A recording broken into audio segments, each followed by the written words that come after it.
breaking right now at noon, and this is just a marine mystery. Thousands of dead fish are found in the bay. This is happening off the coast of Miami. And that's exactly where we find Local 10's Louis Aguirre. He's joining us live from the scene of this really disturbing discovery in the water. Yeah, specifically, we are at a Morningside Park. My phone has been blowing up for 2 days. People sending me videos and pictures of this horrific sight right here. You're looking at it.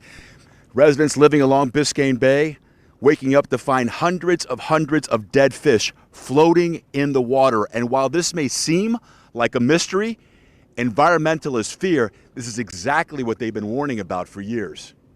This is what I saw yesterday morning. There wasn't as many dead fish as there were yesterday afternoon and this morning, but you can see. Every morning, Kathryn Mikesell starts her day with a swim in Biscayne Bay near her home in Morningside. But she was not expecting to see this. And all of a sudden, we were looking around us and we realized that we were in a sea of dead fish of all different types of fish and all different sizes. We just started like literally picking up fish and pushing fish away from us. And we're like, oh my goodness, that something is wrong. So we cut our swim short. Hundreds of dead fish of every shape, size, and species. She took out her cell phone and started recording. Said this morning. She sent the video to the environmental watchdog group Miami Waterkeeper, who took a sample of the bay water for the FWC to analyze and check for toxins. But environmentalists fear this is no mystery, but rather the ominous sign they've been warning about for years. We are killing Biscayne Bay. And this is it.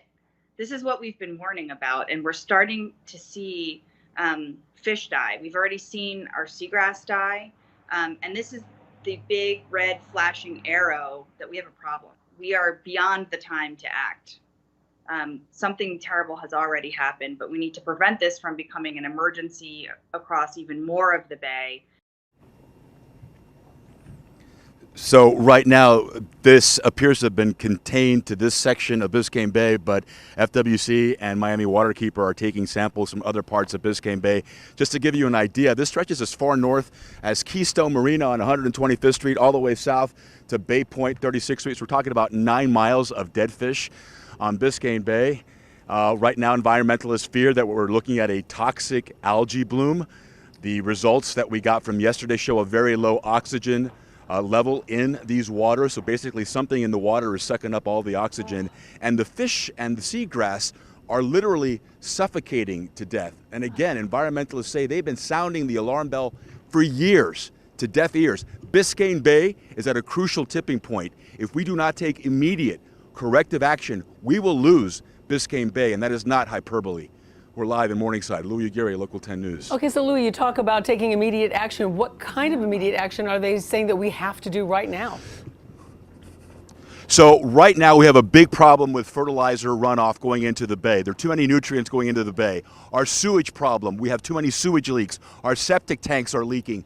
Too much pollution, storm drain runoff. We do not treat stormwater when it goes into the bay. These are things that our city leaders have known about for years, and they have not fixed the problem. We are fixing our sewage system right now, that is true, but it goes beyond the sewage system. Right now, the city of Miami passed the most aggressive fertilizer ban ordinance in the city that took effect in March, meaning that you cannot use fertilizer on your lawn in the summer months when it's rainy and wet, and all that fertilizer just seeps right into the bay. That is adding nutrients into the bay, nutrients that feed the algae bloom. The algae bloom sucks up the oxygen. That kills the fish. That kills the seagrass. We will lose our seagrass ecosystem. It will become an algae system if we're not careful.